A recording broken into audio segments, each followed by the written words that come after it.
Bharatiya Janata party द्वारा आज BJP कार्यालय अटल कुंज में पत्रकार वार्ता का आयोजन किया गया, जिसमें पूर्व मंत्री एवं रीवा विधायक राजेंद्र शुक्ल एवं भाजपा जिलाध्यक्ष अजय सिंह ने भारतीय जनता पार्टी द्वारा केंद्र सरकार तथा राज्य सरकार की जन कल्याणकारी योजनाओं सहित रीवा शहर के विकास कार्यों के संबंध में चर्चा करते हुए उन्होंने कहा कि भाजपा के द्वारा विभिन्न योजनाओं, चाहे वो प्रधानमंत्री आवास योजना हो, PM street vendor Atmanirbhar Nidhi योजना हो, राष्ट्रीय शहरी आजीविका मिशन योजना हो, इन जैसी कई कल्याणकारी योजनाओं के माध्यम से गरीबों का उत्थान एवं समग्र विकास को सुनिश्चित किया गया है।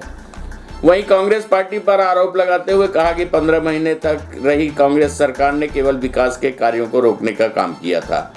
साथ ही नेता द्वय ने कहा कि कांग्रेस हमेशा विकास कार्यों में बाधा बनने का काम करती है, उनका उद्देश्य केवल भ्रष्टाचार फैलाना ही होता है।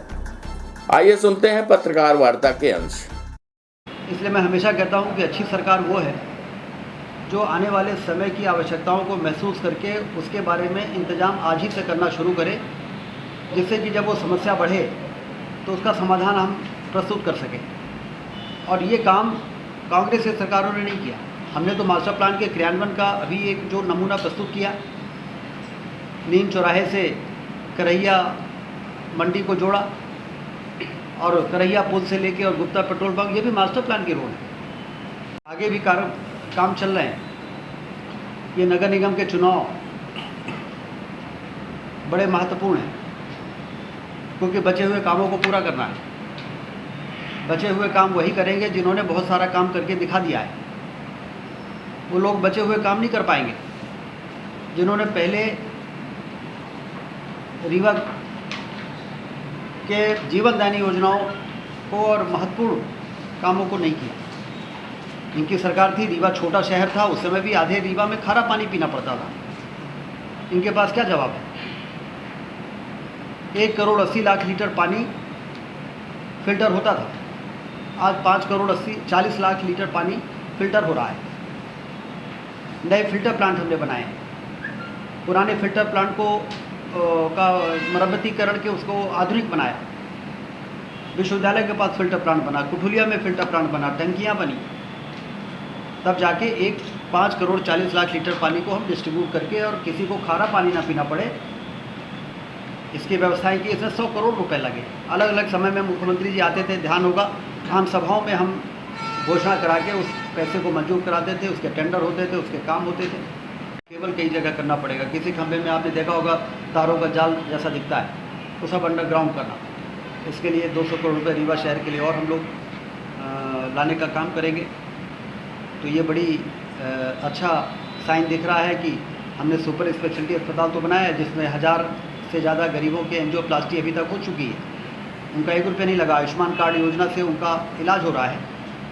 लेकिन प्राइवेट अस्पताल भी, चाहे वो वात्सल्य हो, चाहे वो मिनरवा हो, चाहे वो विंध्या और रीवा तो पहले आ गए थे, और भी नागपुर का एक ग्रुप संदड़िया मॉल मेडिकल मॉल में आ रहा है।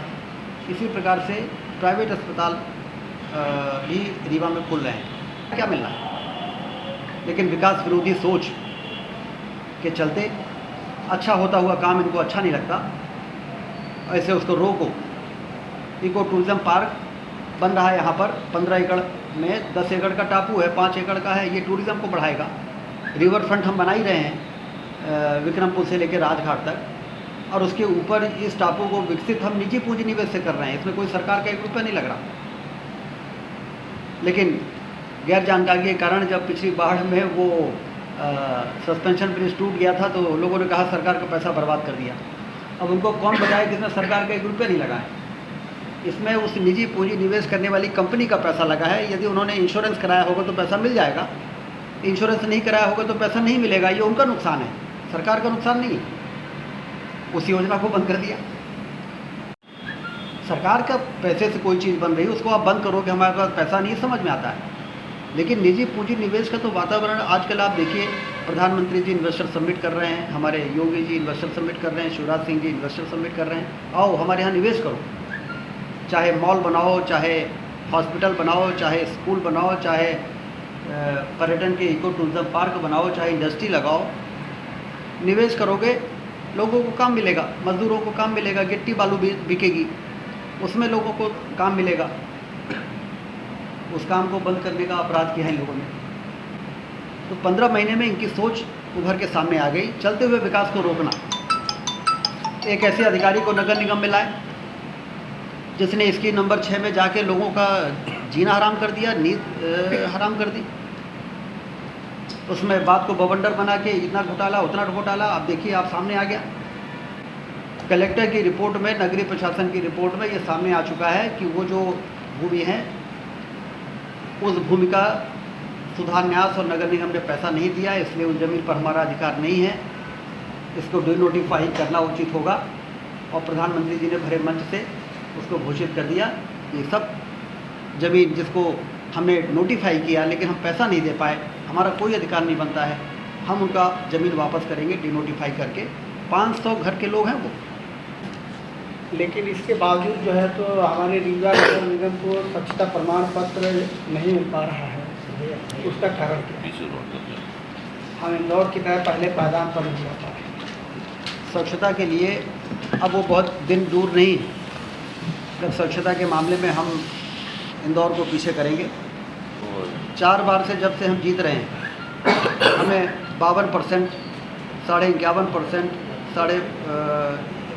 यही इतने वोट मिलते रहे और इस बार भी मिले। हमारे वोट नहीं घटे। बहुजन समाज पार्टी इतनी घट गई कि उसके वोट कांग्रेस से जुड़ गए तो लोग गलतफहमी में आ गए, हमारे वोट हाँ, बीजेपी में ज्वाइन कराया जा रहे हैं, सदस्यता ले रहे हैं। कहीं बीजेपी सेल लगा रही है, कांग्रेस छोड़ के भाग रहे हैं पार्टी? नहीं, कांग्रेस के पास ना तो नेता है, ना नीति है, उनकी ना कोई नीयत ही ठीक है। अब ये चीज़ें उजागर हो रही हैं। और दूसरी ओर मोदी जी की रूप में वैश्विक नेतृत्व और उनकी नीतियाँ गरीबों के कल्याण, गरीबों का इतना भरोसा उनके प्रति बढ़ रहा है। अब कोरोना के काल में मुफ्त राशन देना कोई आसान काम है। 80 करोड़ लोगों को सशक्त होना देखना चाहते हैं, समृद्ध होना देखना चाहते हैं। वो लोग कांग्रेस में थे लेकिन उनको लगा कि हाँ, तो इनकी नीयत, नेता और नीति दोनों ठीक नहीं है, मोदी जी से बेहतर कुछ हो नहीं सकता। देश हित में वो लोगों ने भाजपा से ज्वाइन हो रहे हैं, तो ये हम लोगों का स्वागत करते हैं।